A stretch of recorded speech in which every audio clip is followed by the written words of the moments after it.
this is another counterintuitive one. Do you want to come Well, I wanted to start with our experience. Because of that, there's often an imbalance in the relationship, and there's also all judgments that we make or feelings of inferiority or superiority that come into play, so that we're reluctant to communicate in this whole area. This was true for Kathy and I.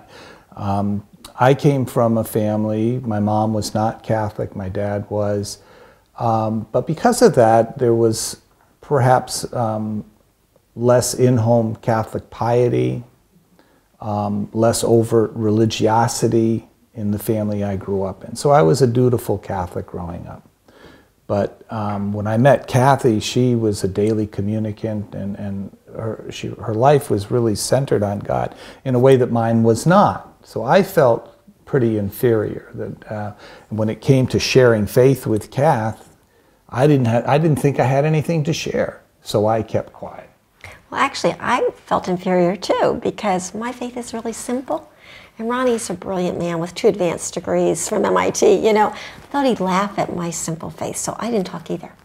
So this happens a lot in couples. Yeah. It's an area that's difficult. We're taught not to talk about religion, politics, right?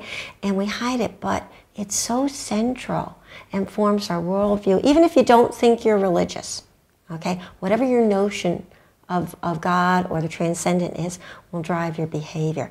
What I wanted to share was, though, we had an experience where we were at a conference for marriage educate. Well, it was a secular conference, and it was therapists, researchers, and marriage educators. About 1,500 people at the banquet dinner at the end when they announced the latest, findings from a multivariate study from out of Creighton on top 3 indicators for success in marriage, okay?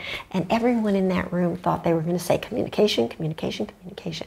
And the top 3 indicators were few religious differences, shared religious practices, and approval of the family, which is often linked to religious identity. And there was a collective gasp in the room, right?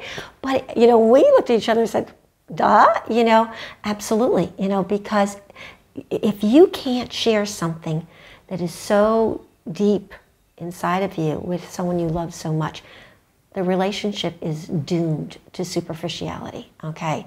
And it's lonely for that person. So a couple who is interfaith, now here's the good news, Barbara Markey has done more research, about interfaith couples that's been very helpful. And so the good news for an interfaith couple is that couples who are not of the same faith tradition, not the same church, but who share with each other their own personal experiences of God, which are deeply personal and intimate, right, will do better than a couple who are of the same church who do not. Now, couples who are of the same church who do share do better than anybody else, okay? So that's, that's true, but it's a wonderful message for interfaith couples is that if they can only learn to talk to each other a little bit about what's their experience, when do they feel close to God? Do they pray? When do they pray? How do they imagine God to be? That kind of thing. It really is an invitation to intimacy. And spiritual intimacy is the deepest kind. Yeah, a lot of our cultural values for privacy, for tolerance, all of these things work against a couple of that do not share the same faith traditions. It works against, because we kind of leave that, we compartmentalize it, we leave it, and we don't go in that room, okay? And we kind of get along in spite of the fact that we're different.